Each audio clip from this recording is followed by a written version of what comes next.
नमस्कार, आप देख रहे हैं बड़ी बहस। मैं हूं आपके साथ पूजा यादव। युवाओं को रोजगार और विपक्ष बेरोजगार, यही आज का मुद्दा। लगातार बेरोजगारी के मुद्दे पर घिरी सरकार ने विपक्ष को अब रोजगार देकर या फिर ये कह लीजिए कि रोजगार देने का वादा करके जवाब देने की कोशिश की है। मार्च 2021 तक सरकार ने युवाओं को 50 लाख रोजगार का ऐलान कर दिया। रोजगार के इंतजार में बैठे युवाओं के लिए तो अच्छी खबर है, लेकिन सीएम योगी ने मिशन रोजगार के जरिए 2022 के लिए मास्टर स्ट्रोक चल दिया है। योगी के दांव से क्या चित हो जाएगा विपक्ष, या फिर ये कह लीजिए कि क्या 2022 के चुनाव में इस पूरे मास्टर स्ट्रोक के जरिए विपक्ष को ही बेरोजगार करने की कोशिश है। दिवाली के बाद यूपी में नौकरियां ही नौकरियां। मिशन रोजगार के तहत होंगी 50 लाख भर्तियां। युवाओं को सीएम योगी का उपहार। यूपी में शुरू होगा मिशन रोजगार। सीएम योगी आदित्यनाथ ने नवंबर 2020 से मार्च 2021 तक प्रदेश में 50 लाख युवाओं को स्वयोजित करने का लक्ष्य तय कर लिया है।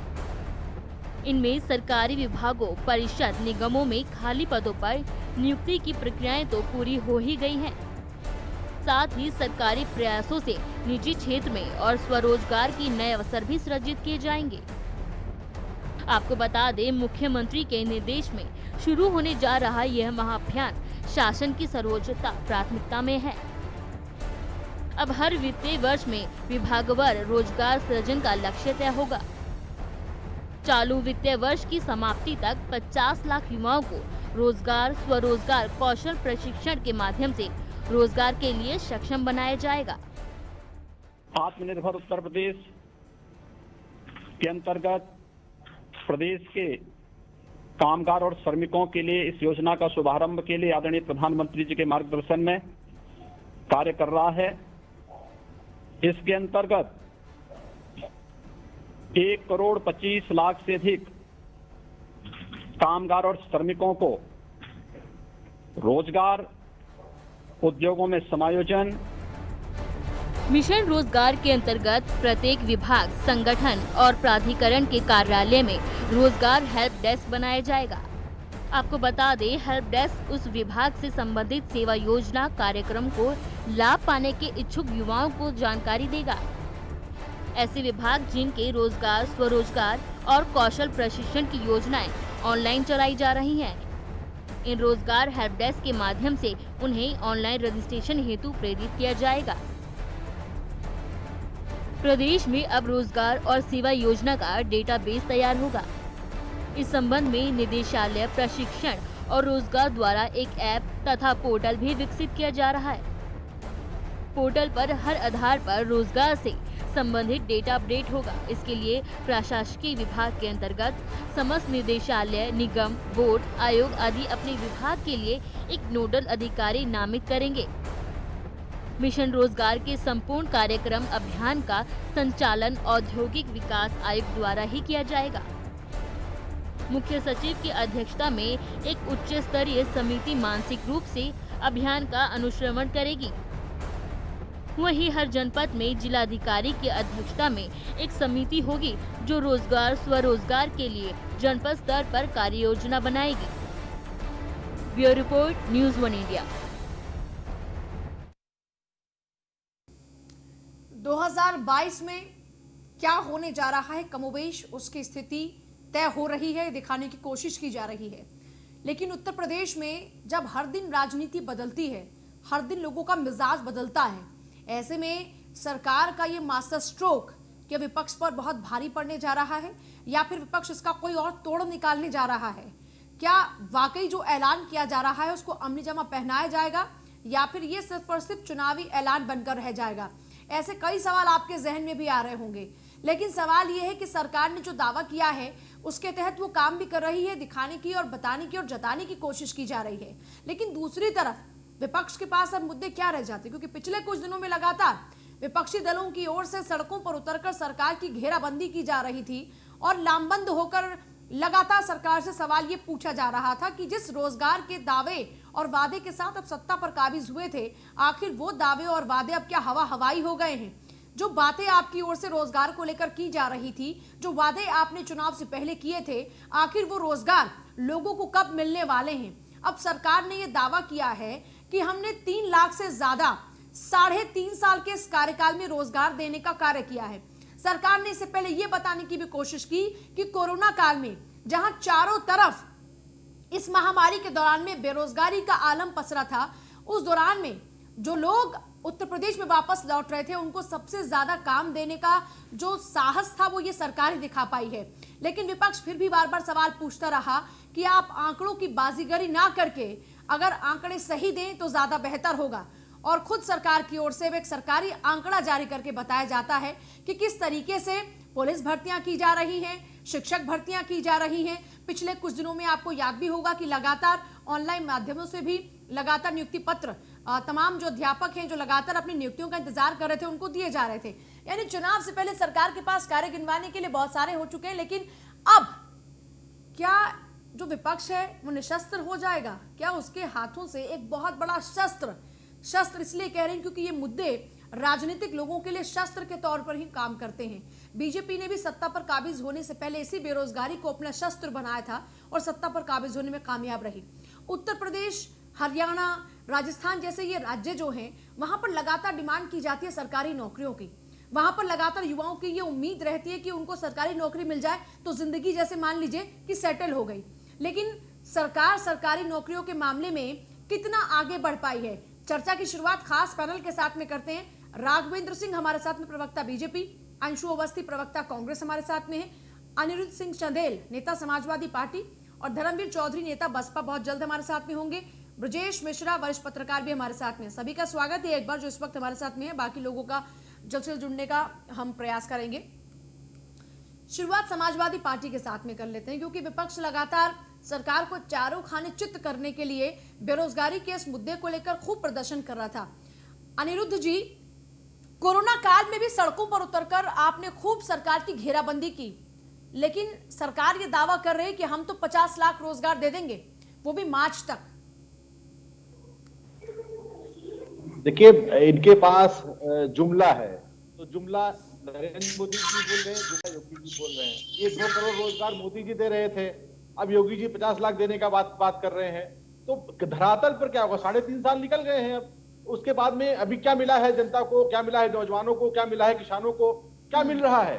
आप लोग बताएं इनको। अब तो इनको जाने का समय इनका आ रहा है, तो अब कहाँ 50 लाख नौकरियां मिलेंगी, कहाँ 2 लाख रोजगार मिलेंगे? उनके पास कुछ है नहीं। अब वो चाहे कानपुर चले जाएं, चाहे मथुरा चले जाएं, अब ये इनके पास आखिरी बच रहा है, वो बच रहा है कि मंदिर, मस्जिद, जाति, धर्म पर जाकर ये लोग लड़ाने और जुझाने के बाद काम करेंगे। ओवैसी जैसे लोग यहाँ पर आएंगे जिनको इनकी बी टीमें आएंगी, अब क्योंकि इनको इनकी जमीन खिसकती नजर आ रही है, तो इन लोगों के पास मुद्दे नहीं है। अब आप तो लोग आप ये कह रहे हैं कि सरकार का मास्टर स्ट्रोक नहीं बल्कि ये जुमला है जो हवाई हो जाएगा। जुमला कहा गया और 50 लाख कैसे देंगे ये? राघवेंद्र जी, आप हवाई बातें कर रहे हैं, जुमलेबाजी कर रहे हैं, 50 लाख भी आपका जुमला है। ये जो हमारे समाजवादी पार्टी के प्रवक्ता महोदय बोल रहे थे जी, इको हो रही है, हमारी पूजा जी आवाज डिस्टर्ब हो रही है। टीम जरा एक वो बार शायद ये भूल गए हैं, समाजवादी पार्टी के दोनों कार्यकालों में मिलकर के जितनी इन्होंने सरकारी नौकरी दी थी उससे ज्यादा हम दे चुके हैं। 3.5 लाख सरकारी नौकरियां दे चुके हैं हम, और 50,000 और देने का लक्ष्य है। हमारी पार्टी सबका साथ, सबका विकास और सबके विश्वास के नारे को लेकर के चलती है। अभी परसों हमारे योगी जी ने 11,000 करोड़ का ओडीओपी के माध्यम से ऋण दिया, जिसमें 10,000 लोगों को ये ऋण दिया गया और वो उनको व्यवसाय स्थापित किया गया। हम लोग जो है ग्रेटर नोएडा में फिल्म सिटी बना रहे हैं, जिसमें बड़े पैमाने पर लोगों को रोजगार मिलेगा। डिफेंस आपने सिर्फ घोषणा की है, अभी रोजगार मिलेगा। अभी हमारे योगी जी ने किए गए कामों का फीता काटा है और अब घोषणाएं कर रहे हैं। इन घोषणाओं को अब कितना करेंगे आप? अनिरुद्ध जी, कोई सीमा जरा एक बार टीम तब तक चेकआउट कर ले। मैं राघवेंद्र जी आते हो कि आपकी समस्या का समाधान कराते हैं। एक बार जरा टीम चेकआउट कर ले। अनिरुद्ध जी, ये कुछ करें तो आपको तकलीफ, ना करें तो आपको तकलीफ। अब ये कह रहे हैं कि हम 50 लाख रोजगार देंगे और उसका पूरा रोड मैप दे रहे हैं। ये कह रहे हैं कि लेदर पार्क के जरिए हम 50,000 लोगों को रोजगार देंगे प्रत्यक्ष रूप से, 1.5 लाख लोगों को रोजगार देंगे परोक्ष रूप से। ये कह रहे हैं कि 3.25 लाख रोजगार हम अब तक दे चुके हैं। ओडीओपी के तहत, फिल्म सिटी के तहत हमारी योजना है, कार्य योजना हमने तैयार कर ली, जिसके तहत हम मार्च 2021 तक 50 लाख रोजगार लोगों को मुहैया करवाएंगे। पूजा जी, आप लोग तो पत्रकार हैं, आप लोग अपने इतने बड़े बड़े चैनलों पर आप लोग, आपका इतना बढ़िया चैनल है, आप इनसे पूछिए ना कि खाली हवाई बातें क्यों, जब किसान आंदोलन चल रहा है, किसान आंदोलन से ध्यान भटकाने के लिए इस तरह की बयानबाजी कर रहे हैं, इनके पास है क्या? 3.5 साल उन्होंने गुजार दिए, एक भी रोजगार जरा धरातल पर लेकर दिखा देना कि कहां दिया है। ये लोग गिनवाते मनरेगा और जो इस तरह की जो सुविधाएं, हमने यहाँ लोन दे दिया, 2 करोड़ का वहां दे दिया, 5 करोड़ का वहां दे दिया, ये हमारे योगी जी यहाँ भाषण देके चले गए।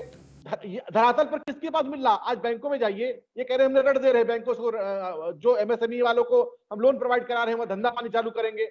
एक भी बैंक के पास चले जाइए, अगर कोई बैंक इनको, किसी किसान को, किसी नौजवान को लोन देने के लिए तैयार हो रहा हो। सिर्फ बातें करना है तो हमें किसी बात ऐतराज नहीं है कि मुझे ये 50 लाख रोजगार दे या 2 करोड़ रोजगार दे, मगर इनके जो जुमले हैं ना, इन जुमलों से पूरी जनता पक चुकी है, आप लोग भी पक चुके हैं और हम लोग भी पक चुके हैं। अब तो इनको जवाब देने में हम लोगों को शर्म आती है कि बीजेपी के लोग किस मुंह से ये जवाब मांगते हैं, किस मुंह से लोग जवाब देते हैं और कैसे बोलते हैं। इनको शर्म आनी चाहिए कि नौजवानों के साथ खिलवाड़ कर रहे हैं, किसानों के साथ खिलवाड़ कर रहे हैं, व्यापारियों के साथ खिलवाड़ कर रहे हैं। इनके पास बचा क्या है? अब क्योंकि अब चुनाव आ रहा है 2022 में, तो इनको समझ में आ रहा है कि हमने किया क्या है, तो जैसा बोओगे वही काटोगे। इनको ये लग रहा है ना, तो अब ये ऐसे ही मुद्दे भड़काते रहेंगे, कहीं मंदिर पे ले जाएंगे, कहीं मस्जिद पे ले जाएंगे, कहीं आपको ले जाएंगे कि हमने ये रोजगार दे दिया, 50 लाख वहां दे दिए, 1 करोड़ वहां दे दिए। ब्रजेश जी, आप धरातल नौजवानों से ये पूछिए कितना कि बड़ा क्या हुआ मास्टर इनके स्ट्रोक पास। आप मान रहे हैं? क्या ये हवाई बातें हैं, जुमलेबाजी है, या फिर सरकार ने, आपको लगता है कि वाकई एक मजबूत कार्य योजना तैयार की जिसके तहत विपक्ष को करारा जवाब देने को तैयार है सरकार? ब्रजेश जी जी, आवाज नहीं आ रही है आपकी। ब्रजेश जी, मेरा सवाल ये है कि क्या ये वाकई सरकार का बड़ा मास्टर स्ट्रोक है, वाकई एक मजबूत कार्य योजना सरकार के पास में है, या फिर सब कुछ हवाई है?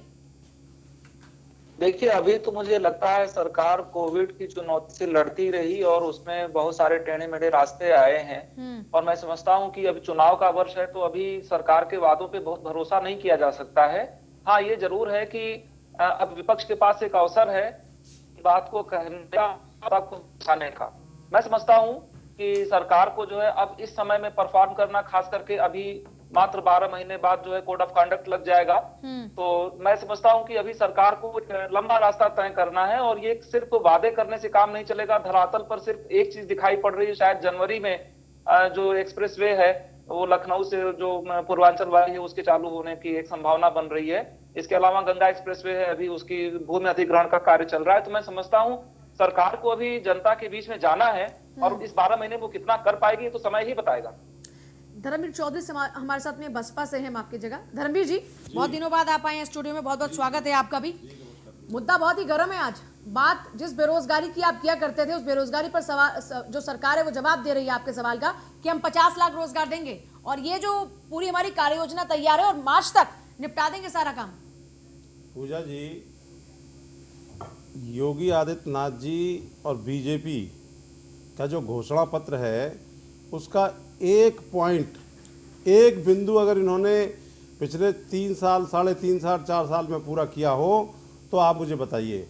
5 लाख नौकरियां रिक्त हैं उत्तर प्रदेश में, ये कह रहे हैं देंगे कब? क्या ये 50 साल की सरकार है क्या? ये 5 साल पूरे करने जा रहे हैं। सरकार अब चुनावी चरण में पहुंच गई है। इनकी कोरी घोषणाएं, खोखले वादे, प्रदेश की जनता त्राही त्राही कर रही है। योगी आदित्यनाथ जी की सरकार हर मामले में फेल है।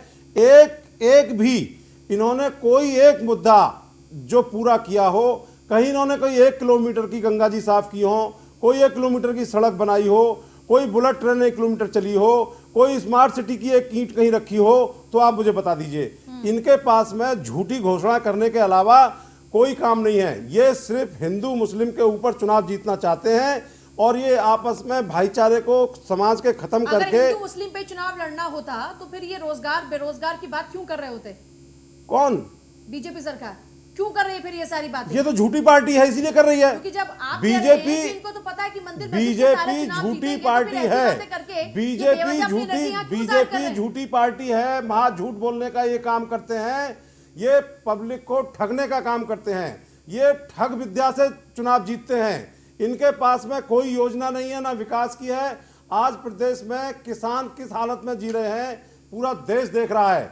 आज पिछले दिनों कोरोना में ये बस अड्डे से, आनंद विहार बस अड्डे से आपके स्टूडियो से थोड़ी दूर पर है, कितने किसान पैदल कहां कहां पहुंचे, ये पूरे देश की जनता ने चैनलों के माध्यम से देखा। मजदूर कितना परेशान हुआ, तो नौजवान परेशान है, हर व्यक्ति परेशान है, किसान परेशान, नौजवान परेशान, व्यापारी परेशान, और इनके बीजेपी के कार्यकर्ता भी भूखे मरने की स्थिति में आ रही है। मैं आपको बता दूं पूजा जी, वो भी परेशान है, लेकिन ये कोरी घोषणा झूठ की कर रहे हैं। इनके पास में कोई मॉडल नहीं है विकास का।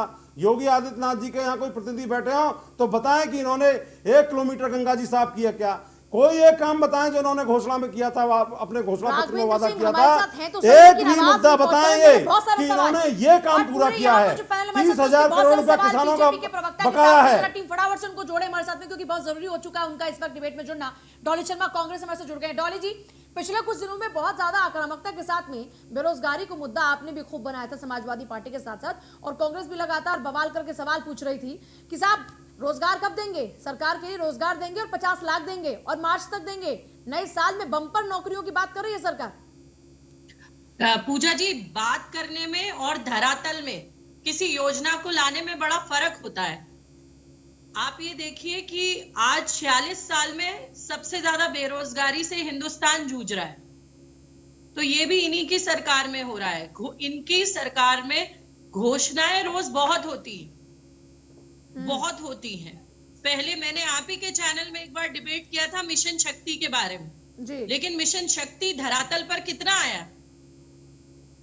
योजनाएं लंबी लंबी, कागज लंबे लंबे, लेकिन जमीन पर लोगों को सुविधाएं नहीं मिल रही है।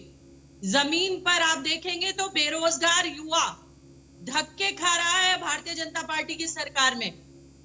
और ऐसे आपने भी बहुत खबरें देखी होंगी और दिखाई होंगी न्यूज़ 1 इंडिया पर भी, जहां फांसी लगाकर किसानों ने आत्महत्या कर ली, जहां बेरोजगारी और काम धंधा बंद होने के कारण परिवार सहित फांसी लगा ली।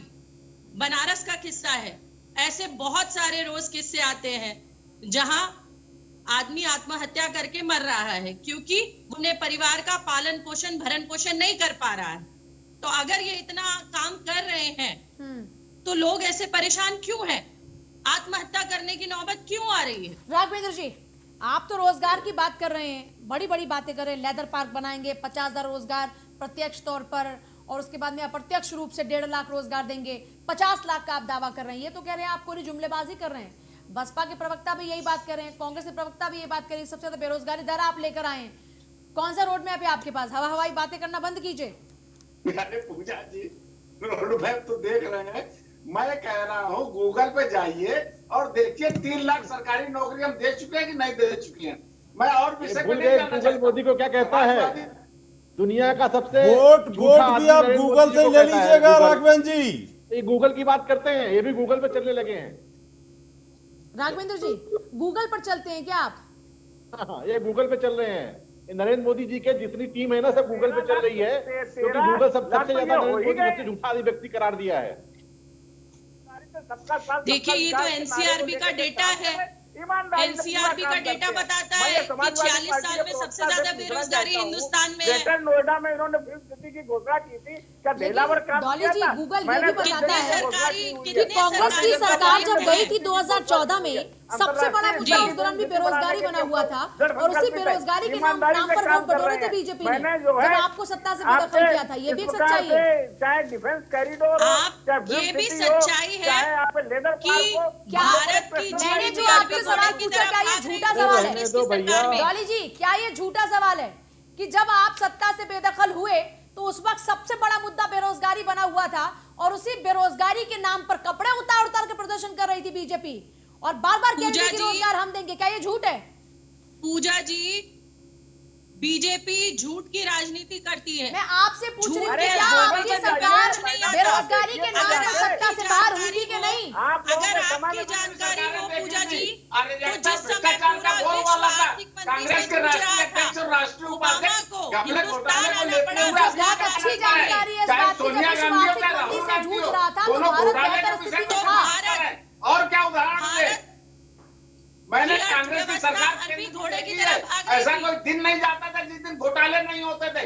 आज हमारी केंद्र की सरकार देख एक लीजिए, भी या उत्तर प्रदेश घोटाला की सरकार देख लीजिए, इनसे आज ईमानदारी तक से हम लोग प्रूव काम हुआ कर रहे नहीं। हैं पूजा जी। भूल गए, आज तक इनसे ये भूल घोटाला गए। प्रूव हुआ नहीं। अरे बस झूठ बोलो, भाई, झूठ बोलो। अरे नहीं, झूठ, नहीं अब ये करो। बोले तो बोले। अरे बताइए एक क्या झूठ बोल घोटाला, रहे हैं हम लोग? 2G घोटाला, भाई एक 3G चैनल पे घोटाला, बैठे ये हुए हैं हिंदुस्तान आप, की आप बताइए सुप्रीम कोर्ट भारतीय से जनता पार्टी ऊपर के हो चुकी मैं है जिम्मेदार भारतीय हूँ, जनता बात है, पार्टी। बात कौन सी कीजिए। बात झूठ बोल रहा एक-एक हूँ? करके घोटाला बात होते कीजिए। हैं, में कितने बड़े घोटाले हो रहे हैं। गूगल पे जाके अनिरुद्ध जी, आपसे भी मेरा ये सवाल है, समाजवादी क्या पार्टी उत्तर के प्रदेश में कार्यकर्ता बेरोजगारी के नाम पर किसी आपकी एक सरकार व्यक्ति बाहर को नहीं हुई?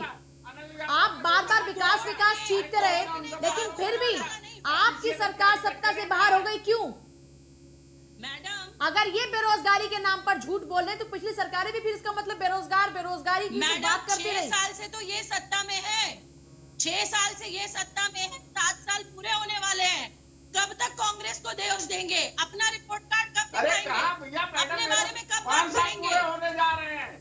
हिंदुस्तान राघवेंद्र जी, पूरे विश्व केंद्र में में आपने जब हर मंदी से राज्य पूरा के विश्व अंदर जूझ रहा था तो भारत आपने की हर राज्य के अर्थव्यवस्था अंदर कहा कि डबल इंजन की भाग सरकार रही होगी तो बेहतर व्यवस्था होगी। 3.5 साल बीतने पर आप कह रहे हैं कि 50 लाख आप तुरंत प्रभाव से नौकरी दे देंगे, कैसे देंगे? तो नहीं है। राघवेंद्र जी, सवाल आपसे क्यों ना पूछे जाएं? 3.5 साल में आप 4.25 लाख नौकरियां देते हैं और उसके बाद आप 10 गुना से भी ज्यादा नौकरी देने का जो वादा है वो कर देते हैं, और आप इस बात का दम भी भर रहे हैं कि आप 50 लाख नौकरियां देंगे। कैसे एतबार कर पाए इस बात पर? विपक्ष के पेट में दर्द क्यों ना हो? आप पूरे 3.5 साल में 4.25 लाख नौकरी और आप सीधे 50 लाख नौकरी की बात कर रहे हैं, क्यों? कैसे करेंगे? अरे जादू की पूजा छड़ी जी, घुमाएंगे? 15 लाख तो हम दे चुके हैं, और जो 3 जो विभाग है, मैंने मोटी मोटी सी बातें बनाई, चाहे लेदर पार्क हो, चाहे ग्रेटर नोएडा का फिल्म सिटी हो, ये इन जो ओडीओपी के माध्यम से 11,000 करोड़ का लोन हो, हम लोगों ने नब्ज पकड़ी है।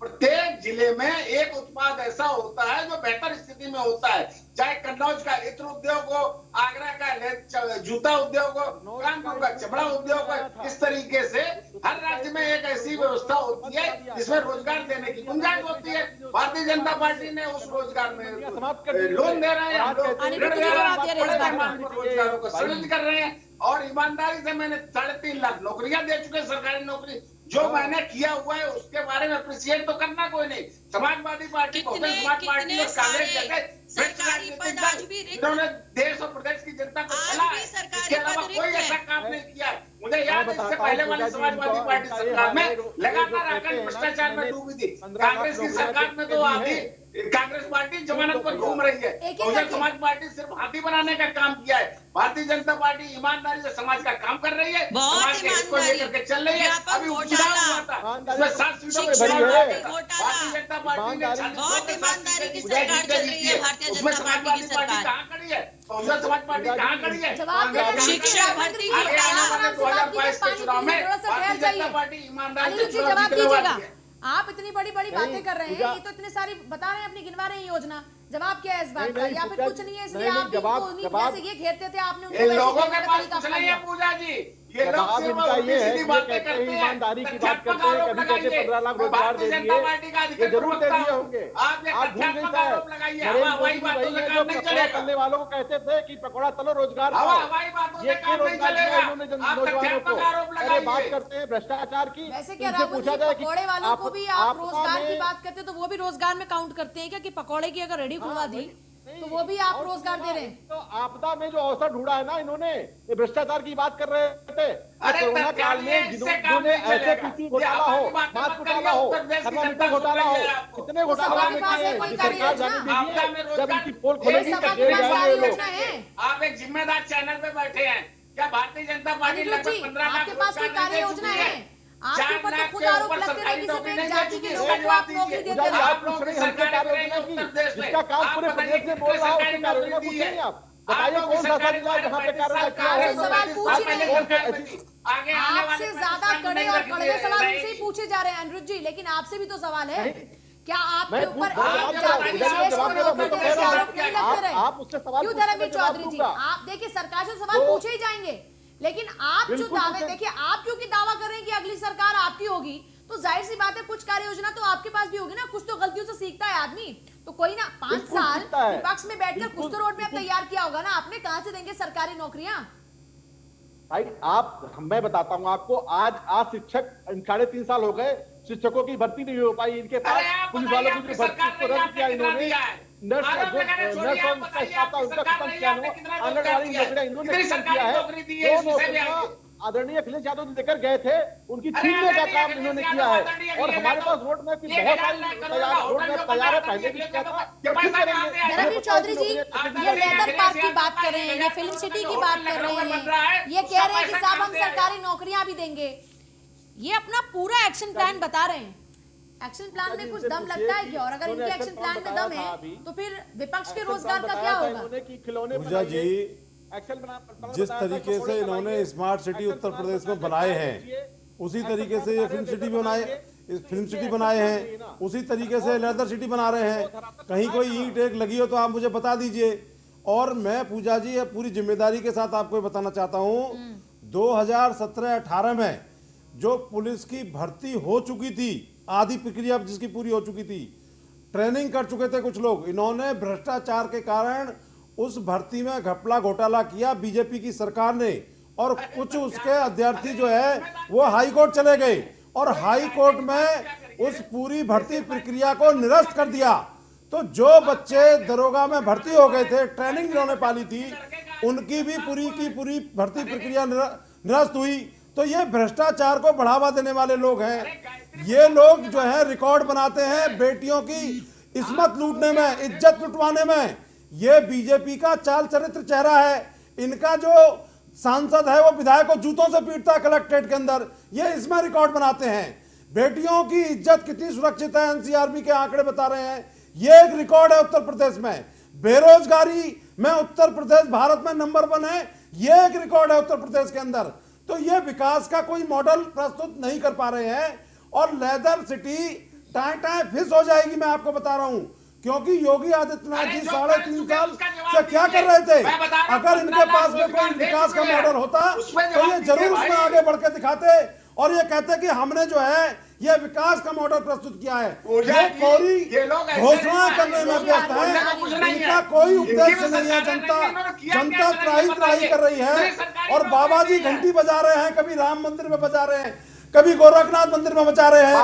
तो इनका काम सिर्फ जो है घोषणा करना और घंटा बजाना, और पब्लिक भी त्रस्त हो गई है। 2022 में इनको जनता सबक सिखा देगी। राघवेंद्र जी, बाबा जी ने घंटी बजा के सब जमीनें छुड़ा ली है। जवाब दीजिएगा, आप बोलिए। इनसे बताइए, जो मुख्यमंत्री अखिलेश यादव जी के साथ अपराधी घूमा करते थे, उनसे जमीनें छुड़ाने का काम भारतीय जनता पार्टी कर रही है। इस विषय में क्या बोलेंगे? अरे अभी मैंने कहा ना, क्यों बोले तो बोले, क्या बोलेगी? 2006 एक बड़े नेता का आप लोगों को गुमराह मत करिए। जो सवाल पूछा जा रहा है उसका जवाब दीजिए। अनिरुद्ध, आपने समाजवादी पार्टी से सवाल पूछा, सवाल इससे पहले आपसे बसपा के प्रवक्ता पूछ रहे थे धर्मवीर चौधरी, वो आपसे सवाल पूछ रहे थे, आपने समाजवादी पार्टी को आड़े ले लिया। चलिए फिर भी अनिरुद्ध जी जवाब दे दीजिएगा। मैंने तो पूछा कि सूप बोले तो बोले, छन्नी क्या बोलेगी जिसमें 1000 छेद। तो ये इनको जो ये इस तरह की बातें करेंगे, जब इनको कोई सवाल पूछेगा ना तो ये बताएंगे कि बताइए आलू कहाँ पैदा होता है, राहुल गांधी कहाँ चले गए, इन्होंने अखिलेश जी कहाँ चले गए, बसपा कहाँ चली गई। इनके पूछे ना कि ये बताए ना कि क्या कर रहे हैं। जो हमने किया हमने फल पाया, मगर तुम आज कहाँ है। इन्होंने अभी कोरोना जो आपदा में अवसर जो ढूंढे हैं ना इन्होंने, वो उसका जवाब जनता देगी इनको। कह रहा हूँ, भाजपा का अधिकृत प्रवक्ता हूँ, 15 लाख रोजगार दे चुके हैं अभी तक। अरे छोड़िए रहने दीजिए। अधिकृत प्रवक्ता है, देखा नहीं होगा। अगर आप है तो बताइए, कौन सी जगह 15 लाख रोजगार दे दिया आपने? झूठ बोलने का काम करेंगे और आपको शर्म भी नहीं आएगी। चर्चा की फिर से शुरुआत करते हैं। बार बार सवाल ये उठ रहे हैं कि जो सरकार ने दावा किया है, इन दावों को पूरा भी कर पाएंगे कि नहीं। लेकिन सरकार ने तो मियाद तय कर दी ना। सरकार ने कहा कि मार्च तक 50 लाख रोजगार जरूर दे देंगे। डॉली जी, जब सरकार ये कह रही है कि हम 50 लाख रोजगार देंगे, मार्च के बाद आपके पास घेराबंदी, लामबंदी एक बार फिर से करने का मौका होगा, लेकिन मार्च तक सरकार का पलड़ा भारी नहीं है क्या? देखिए, बोलने से कभी किसी का पलड़ा भारी नहीं होता। जो कह रहे हैं उसको करने से पलड़ा भारी होता है। और जो सीएमआई के डेटा है वो ये कहते हैं कि उत्तर प्रदेश में बेरोजगारी दर 11.4% से बढ़कर 21.5% हो गई थी अप्रैल 2020 में, जो कि बहुत ज्यादा बढ़ गई एकदम से। पूरे जो देश की बेरोजगारी दर है उसके बाद अगर कहीं की बेरोजगारी दर आती है तो वो उत्तर प्रदेश की आती है। ये CMI का डेटा है, तो ये शायद इनको पढ़ लेना चाहिए। और अगर वाकई में बेरोजगारी दर कम होती है, आपको कहने का और मतलब ये भारतीय है जनता पार्टी कि एक रोजगार तरफ दे CMI पाती के है तो आंकड़े हम और सब दूसरी स्वागत तरफ करेंगे, सरकार हमें के क्या आंकड़े। परेशानी। मतलब सरकार के आंकड़े झूठे हैं और सरकार झूठे आंकड़े पेश करके लोगों को गुमराह करने की कोशिश कर रही है। बिल्कुल, अभी तक यही होते आया है Pooja ji. Centre for Monitoring Indian Economy का डेटा है जो मैंने आपको अभी बताया है, जिसमें ये बताया है कि कितनी बेरोजगारी दर उत्तर प्रदेश की है, 21.5%, विच इज टू हाई, जो बहुत ज्यादा है। राघवेंद्र जी, ये CMI का डेटा बता रही हैं आपको 21% से ज्यादा बेरोजगारी है और आप दावा कर रहे हैं 50 लाख का। तो या तो आप ये मान लीजिए कि 3.5 साल में जो आपने वादा किया था उस वादे के मुताबिक आप कार्य नहीं कर पाए, लेकिन देर आए दुरुस्त। दोनों में से कौन सी बातें मानी जाए आपकी? देखिए, ये जो पहले तो हम ये बता दे रहे हैं, पिछली राजनीतिक दलों की जो सरकारें उत्तर प्रदेश रही हैं, उन्होंने इतना घोटाला किया, इतनी अराजकता की है कि जिसकी कोई सीमा नहीं रही। लगभग 3 साल तो हमें उसे गड्ढे भरने में निकल गए। अच्छा। अरे आप ये बताइए, अभी जो 4 अरब की संपत्तियां हमारी सरकार ने जो अपराधियों से छुड़ाई है, उनका क्या किसी राजनीतिक दल से साथ नहीं था? वो मुख्यमंत्री के साथ हेलीकॉप्टर में घूमा करते थे। कारोबार बताइए, कहाँ रोजगार बताइए ना, रोजगार कहाँ है? हमारे चाहे किसी भी, अब मैं उसमें राजनीतिक दलों का नाम नहीं लेना चाहता हूँ, आरोप लगने लगेगा, अपनी जमानतें निरस्त करा के जेलों में। नहीं, आप लीजिए ना नाम, हम लोग ईमानदारी, आप लीजिए ना नाम। आप कौन से मुख्यमंत्री की बात कर रहे हैं जिनके साथ में घूमा करते थे ऐसे आपराधिक लोग? नाम लीजिए ना, मात्रा रखिए ना बोलने का, तो जवाब तो ले पाएंगे फिर ऐसे लोगों से। बोलिए, नाम लीजिए कौन से मुख्यमंत्री। अरे आजम खान वगैरह है, देखिए आजम खान क्या नहीं घूमा करते थे? मुख्तार अंसारी के नाम नहीं ले सकते हैं क्या? ये बताइए, लोग अपराधी लोग नहीं है क्या? समाजवादी पार्टी के साथ, अखिलेश के साथ नहीं घूमा करते थे क्या? आजम खान जेल में नहीं है क्या? मुख्तार अंसारी और उनके परिवार से जो जमीनें नहीं छुड़ाई जा रही है क्या? कि मुख्तार अंसारी, सैकड़ों अपराधी समाजवादी पार्टी के लोग हैं। ऐसे आपराधिक लोगों के चलते इतने गड्ढे हो गए। शुक्ला, फूलन देवी अपराधी साबित थे, इनको टिकट देकर लोकसभा में किसने पहुंचाया था? राजा भैया को कौन बचा रहा है? राजा भैया को कौन बचा रहा है? धनंजय सिंह को कौन बचा रहा है? चुलबुल सिंह को कौन बचा रहा है? अपराधियों को संसद में भेजने का काम जिन लोगों ने किया है, संसद में साबित अपराधियों को बैठाने का काम जिन लोगों ने किया है। एक सेकंड, आप ये कह रहे हैं कि जो जनता के चुने हुए नुमाइंदे होते हैं, उस विषय में क्या कहना चाहते हैं? आप ये भी कह रहे हैं कि जनता के चुने हुए नुमाइंदे ऐसे डाकू, ऐसे आपराधिक लोग हैं। तो एक हकीकत तो फिर ये है कि इसका मतलब जनता बेवकूफ है।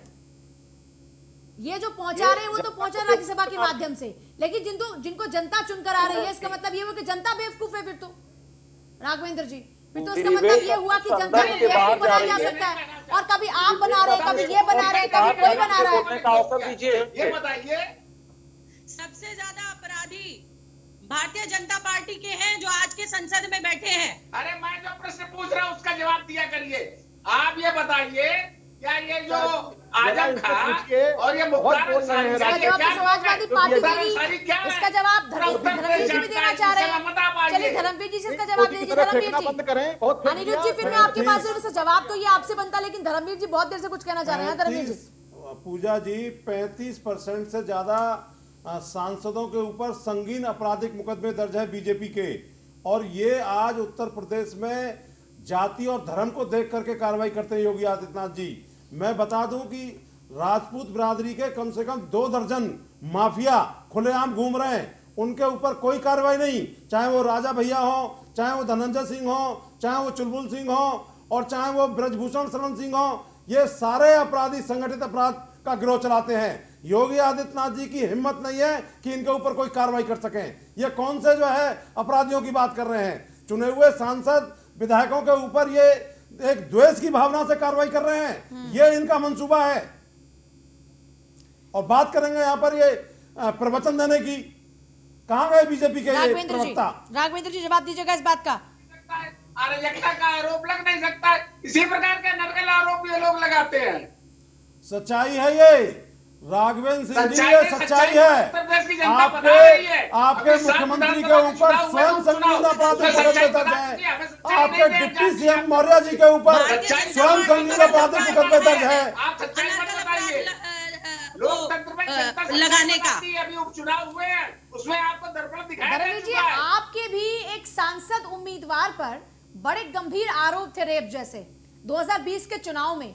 बड़ा दुखद ये रहा कि ऐसे आरोपी को ना आपने पार्टी से बाहर निकाला और जनता भी ऐसे अपराधी को चुनकर भेज देती है संसद में, लोकतंत्र के पवित्र मंदिर में। इस पर भी कोई जवाब है धर्मवीर जी? पूजा जी, अगर आपको ध्यान हो तो आदरणीय बहन कुमारी मायावती जी ने अपने शासनकाल में विधायकों और मंत्रियों को अपने निवास पर बुला करके जेल भिजवाने का काम किया था। शासनकाल की अपराधी किसी भी जाति का हो, धर्म का हो, किसी भी पार्टी का हो, उसकी जगह सलाखों के पीछे है, उसकी जगह बाहर नहीं है, चाहे वो किसी भी पार्टी का हो। बहुजन समाज पार्टी संविधान से चलने वाली, कानून से चलने वाली पार्टी है। और हम किसी ऐसे अपराधी का समर्थन नहीं करते हैं। हमारी पार्टी में एक अनुशासन है और हमारी पार्टी अनुशासन में चलती है। क्या आपने उसको अपनी पार्टी से निकालने का कार्य किया? क्या बहन कुमारी मायावती ने उनको अपना जो नॉमिनेशन उन्होंने करवाया था, क्या पार्टी से बाहर कर दिया था? नहीं किया, साथ दिया, बकायदा चुनाव जीते भी वो, संसद भी पहुंचे। क्या ये झूठ है? नहीं पूजा जी, देखिए, आरोप लगाना और आरोप सिद्ध होना, इन दोनों में अंतर है। आरोप कोई किसी पर भी लगा सकता है। अगर वो आरोप कोर्ट से सिद्ध हुए हैं तो वो दोषी हैं, तो उनको दोषी को सजा मिलनी चाहिए।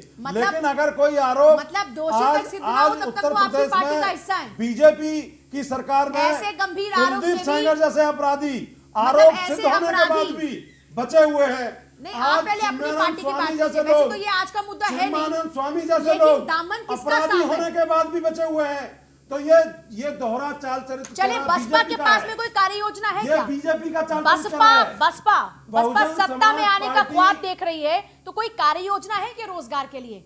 ये कह रहे हैं कि साहब हम तो आपको 1 डिस्ट्रिक्ट 1 प्रोडक्ट, हम कह रहे हैं आपको हम लेदर फैक्ट्री के जरिए, हम कह रहे हैं कि सरकारी नौकरियों के जरिए, और तरह तरह से ये दावा कर रही है कि हम फिल्म सिटी के जरिए, और इसके अलावा हम छोटे छोटे जो उद्यमी हैं उनको प्रमोट करके, बाहर से इन्वेस्टमेंट करा के इंडस्ट्रीज लाने का काम करो, इस तरीके से हम रोजगार देंगे। क्या बसपा के पास में कोई ऐसी कार्य योजना है? बिल्कुल पूजा जी, आपने देखा होगा, मैं आपको एक वाकया बताता हूं। उत्तर प्रदेश में जब 2007 से 12 की बीएसपी की सरकार थी तो पुलिस की भर्तियां हुई थी, और वो उसमें माननीय उच्चतम न्यायालय ने अपनी टिप्पणी की थी कि पूरे देश के अंदर इसी पैटर्न पर भर्ती होनी चाहिए। इतनी निष्पक्ष भर्ती हुई थी वो, इनकी तरह घपले घोटाले का काम नहीं करते। और बहुजन समाज से ज्यादा बेरोजगारी को सरकारी नौकरी के जरिए मिटाएंगे? बिल्कुल मिटाएंगे। सरकारी आज जो 5 लाख नौकरियां, आज 5 लाख नौकरियां रिक्त पड़ी हुई है, जो भर्ती बैकलॉग है वो भरे नहीं जा रहे हैं। बहुजन समाज पार्टी की सरकार आते ही हम युवाओं को रोजगार देंगे। युवा को सरकारी नौकरी दी जा सकती है उत्तर प्रदेश में? उसका बता दीजिए क्या किया। मैं आपको ये बताना चाहता हूँ, क्या लोगों को चुप कराइए पूजा जी, तब मैं बोल पाऊंगा। देखिए, यहाँ उत्तर प्रदेश में कई सरकारें रही हैं विगत 27-29 वर्षों में, और किसी भी सरकार के सामने जो निष्पक्ष बात है वो कोरोना जैसी महामारी नहीं थी, ठीक है ना। मैं ये मानता हूं कि देखिए, सरकार जो होती है वो एक बहुत बड़ी महामारी से लड़ते हुए किसी भी डेवलपमेंटल प्रोजेक्ट को सरकार ने रोका नहीं इस पूरे दौरान। अब रह गई बेरोजगारी की बात, तो जब नेशनल जीडीपी -23 चली गई तो ये नेशनल फैक्टर बन गया। इसमें कोई यूपी स्पेसिफिक नहीं है। मैं राजनीतिक दलों की आलोचना नहीं करता हूं भाई, उनका अपना अधिकार है, वो जरूर लोकतंत्र में अपनी आलोचना करें। हम लोग फैक्ट्स पे बात करेंगे, मेरा काम है फैक्ट्स पे बात करना। इसी तरह से मैं आपको बताऊं कि जितने भी जो आप जीडीपी का फैक्टर लीजिए तो नेशनल फैक्टर था, नेशनल क्या इंटरनेशनल फैक्टर था। इंटरनेशनल इकोनॉमी ध्वस्त हो गई पूरे वर्ल्ड के अंदर। इसी तरह से आप देखिए कि आंध्र और तेलंगाना जैसे राज्यों में हमने देखा कि वहां पर लोगों की सैलरी 50% कर दी गई थी। कम से कम उत्तर प्रदेश में ये दुर्गति नहीं है, सबको टाइमली सैलरी मिली। और अब जो है नेशनल इकोनॉमी फिर से अपने को स्टार्टअप कर रही है, तो उसका फायदा उत्तर प्रदेश को भी होगा। उत्तर प्रदेश सबसे ज्यादा घनत्व वाला राज्य है, तो बहुत ज्यादा नेगेटिविटी का प्रश्न नहीं है। एक परेशानी ये भी खड़ी हो गई है कि जो राजनीतिक दल घोर आलोचना कर रहे हैं, उनके भी इतिहास को अगर आप देखिए, जनता उसको अभी भी उसको याद है, इसलिए उसमें कहने की कोई जरूरत नहीं है। न तो मैं कोई पक्ष का व्यक्ति हूं। इसी तरह से आप देखिए कि जो इनके कुछ अच्छे प्रोजेक्ट हैं, जैसे अभी इसकी आलोचना हो रही थी फिल्म सिटी की, क्यों नहीं होनी चाहिए? निष्पक्ष रूप से सोचे तो फिल्म सिटी उत्तर प्रदेश की होनी चाहिए। उत्तर प्रदेश के कलाकार जाकर के बंबई में वहां पर नेशनल फेम कमाते हैं, और यहाँ के लोग प्रमुखापेक्षी बनकर के महाराष्ट्र जाते हैं और वहां पर रोजगार खोजते हैं, गुजरात जाते हैं रोजगार खोजते हैं। इसी तरह से अगर आप कहिए कि लेदर सिटी कानपुर की बात करिए, तो ये ट्रेडिशनल इंडस्ट्री थी, जो कि बाद में बहुत पोल्यूशन इससे होने लगा और इतने सारे एनवायरमेंटल नॉर्म्स आ गए, इसलिए वो बंद हो गई। उसको अगर रिवाइव करते हैं, एनवायरमेंटल नॉर्म्स को फॉलो करते हैं और नदी का जल प्रदूषण नहीं होता है, तो ये भी स्वागत योग्य कदम होगा। हाँ, ये जरूर है कि इनको अभी डिलीवर करना है और जनता का विश्वास इन्होंने अवश्य जीता, लेकिन अब उसके अनुसार इनको परफॉर्म करना है। अनएम्प्लॉयमेंट बढ़ा है, हालांकि सरकारी नौकरियां ही एकमात्र माध्यम नहीं है। जब विश्व में अर्थव्यवस्था का विकास होता है, किसी राज्य व्यवस्था का विकास होता है, तो जो नॉन गवर्नमेंट फैक्टर्स होते हैं वो इक्वली इंपॉर्टेंट होते हैं। और हम लोग कैपिटलिस्ट इकोनॉमी है, कैपिटलिस्ट इकोनॉमी में लेसेस फेयर स्टेट होता है, जिसका मतलब होता है कि गवर्नमेंट का मिनिमल इंटरफेरेंस होना चाहिए बिजनेस लाइफ के अंदर। इसलिए गवर्नमेंट जो होती है उसका काम होता है एक फेवरेबल एटमॉस्फेयर क्रिएट करना, और उस फेवरेबल एटमॉस्फेयर के माध्यम से वो जो है जनता को एक तरह से है कि वो अपने को संचित करे, सुरक्षित करे, विकास करे। और ये कैपिटल के डेवलपमेंट से ही रोजगार का भी डेवलपमेंट होता है। इसी तरह से सरकारी नौकरियां हैं, सरकारी नौकरियों की स्थिति ये हो गई है पिछले 25-30 वर्षों में कि वो सब जो है किसी न किसी कारणवश अकर्मण्यता का शिकार हो गए हैं। इसलिए जो आज की आम जनता है वो भी नॉन गवर्नमेंट जॉब्स की ओर बढ़ रही है, मैनेजमेंट जॉब्स की ओर बढ़ रही है, एंटरप्रेन्योरशिप की ओर बढ़ रही है। ये अनेकों राज्यों के अंदर यही चलन है सेम, कि जैसे ही चुनाव करीब आते हैं, चुनाव की करीबियों के दौरान में भर्तियां निकाली जाती हैं और उसके बाद में वो भर्तियां कंप्लीट हो नहीं पाती, सरकार बदल जाती है, फिर वो भर्ती कंप्लीट नहीं होती, फिर दूसरी सरकार जब आती है फिर वो भी बिल्कुल वैसा ही करती है। पहले कोर्ट में उसको लटकाते हैं और फिर आखिर में आके फिर भर्तियों का ऐलान कर देते हैं। बात कहना चाहता हूं, देखिए डिबेट्स में मैं पिछले 5 साल से बैठ रहा हूं। मैं ये जानता हूं कि डिबेट में तो आप किसी को हरा सकते हो, लेकिन चुनाव आप, क्योंकि आपके भी रिकॉर्ड अच्छे नहीं है, इसलिए ये बात ध्यान रखनी है कि सरकार को जो है, सरकार जब तक जनता उसका एक तरह से जब तक जनता का समर्थन उसको है, तब तक आप सरकार का क्या कर सकते। फिर चुनाव है, जब मैंडेट का अवसर आएगा तो निश्चित रूप से आपको जो है मैंडेट मिलेगा करने के लिए। तो मैं समझता हूं कि इसमें जो है राजनीतिक दलों की जो आलोचना है वो अपनी जगह स्थित है, और जो असलियत है वो अपनी जगह स्थित है। डिबेट में जीत जाने से कोई चुनाव नहीं जीतता। जवाब इसका, अब ब्रजेश जी तो कोई राजनीतिक पार्टी है नहीं, लेकिन ब्रजेश जी ने समाजवादी पार्टी, कांग्रेस और बसपा से भी सवाल पूछे। अनिरुद्ध जी, इसलिए किसी भी राजनीतिक दल को ये भ्रम नहीं होना चाहिए। सुन भी पाए आप क्या बोला उन्होंने? नहीं, क्या आपने सवाल क्या है आपका, मैं समझ नहीं पाया। ब्रजेश जी ने विपक्ष से भी सवाल पूछे कि सिर्फ आलोचना करना ही क्या राजनीति है? आप लोग की अपनी मजबूरियां हो सकती हैं, इसलिए आप लगातार सवाल पूछ रहे हैं, लेकिन पिछली सरकारों के कार्यकाल में भी तो यही ढर्रा रहा है। पूजा जी, हम लोगों को बताने की जरूरत नहीं है। हम लोग जितना भी चिल्ला ले यहाँ पर बैठ के कि हमने क्या किया, ये सब लाभ आप लोगों से छुपा नहीं है। आप लोग आदरणीय अखिलेश यादव सरकार के कार्यकाल को उठा कर देखिए, मालूम पड़ जाएगा उनको उन्होंने क्या किया था। भाई कौन ऐसी जितने भी रोजगार दिए थे, चाहे शिक्षक घोटाला हो, भर्ती हो, चाहे पुलिस की भर्ती हो, इनकी सरकार आने के बाद उस सबको रद्द किया और आज तक खाली पड़े हुए हैं। इन्होंने तो जो नौकरी वो देकर चले गए थे उनको तो लेने का काम किया है। और ऐसे बहुत सारे अवसर थे उन्होंने जो काम कर रहे थे। तो इन लोगों के पास में मतलब आपने जो देने की, आपने जो भर्तियां देने की कोशिश की, उस पर उन्होंने फुल स्टॉप लगा दिया, यही कह रहे हैं? आप अपने 5 साल के कार्यकाल में भर्तियां पूरी नहीं कर पाए। आज उनको सड़क अनिरुद्ध जी, 5 साल में आप अपनी भर्तियां पूरी नहीं कर पाए, तो आज दामन पर आप दाग लगाने की जो बात कर रहे हैं, या जो उनके दामन पर आपने दाग लगाए हैं, फिर अपना दामन भी तो एक बार देख लेना चाहिए। फिर इस हमाम में तो फिर सब नंगे हैं, फिर पाक साफ कौन हुआ? ना ना ना ना, शिक्षकों की भर्ती हम लोगों ने की, पुलिस की भर्ती हम लोगों ने की, आंगनबाड़ी की भर्ती हम लोगों ने की, कितनी BTC भर्तियां की पूरी भर्ती हुई? हम लोगों ने की, कितनी भर्तियां पूरी हुई? भर्तियां हम लोगों ने की। सवाल ये है राघवेंद्र जी, हाँ, आप भी कहीं ऐसे हवाई बातें करके तो नहीं चले जाएंगे? समुदाय विशेष से 2012 से 17 के क्योंकि बीच सत्ता में रहकर आखिरी दौर में ये जो आप छक्का मारने की ब्रजेश कोशिश जी, कर रहे हैं, इस छक्के के साथ कई बार आउट भी हो जाते हैं और कई बार यही जीत भी दिला देता है। तो आप ही जो आखिरी दौर में छक्का मार रहे हैं, ये बहुत धीर है। दोनों सिचुएशन है इसमें आपके साथ। जनरल कैटेगरी की आप लोगों ने ऐसी कैसी कर दी? क्या अनिल जी एक सेकंड, राघवेंद्र जी छक्का मारने की कोशिश कर रहे हैं, कहीं ऐसा ना हो कि आप आउट हो जाएं और ये भी हो सकता है कि आप जीत जाएं, दोनों ही सिचुएशन है। पूजा जी मेरा छक्का लग चुका है। भारतीय जनता पार्टी उतना काम कर चुकी है जितना ये लोग अपने दो कार्यकाल में नहीं किया है। समाजवादी पार्टी ने अपने दोनों कार्यकालों में मिलकर के 3 लाख सरकारी नौकरियां नहीं दी थी। अभी हमारे मुख्यमंत्री जी ने 11,000 करोड़ का लोन ODOP के माध्यम से दिया है। और छक्का मारने की बात है, अभी 2 महीने पहले चुना हुआ था। अनिल जी राघवेंद्र जी एक सेकंड, डॉली ये कह रहे हैं कि हमने तो छक्का मार दिया, हमारा छक्का लग गया। जी, जिस मनरेगा को ये कहते थे कि हमारी असफलताओं का इमारत है मनरेगा, वो मनरेगा अगर कोई लाया था 100 दिन का रोजगार, वो कांग्रेस ही लाई थी और उससे अर्थव्यवस्था को, देश की अर्थव्यवस्था को कितना फायदा पहुंचा था ये किसी से छुपा नहीं है। और एक और बात, जैसा अभी जो यहाँ पर विश्लेषक महोदय बैठे थे उन्होंने कहा कि बेरोजगारी कोरोना काल से बढ़ी, तो मैं उन्हें बता देना चाहती हूँ कि बेरोजगारी इस कोरोना काल से पहले से हमारे देश में 45 साल में सबसे ज्यादा बेरोजगारी।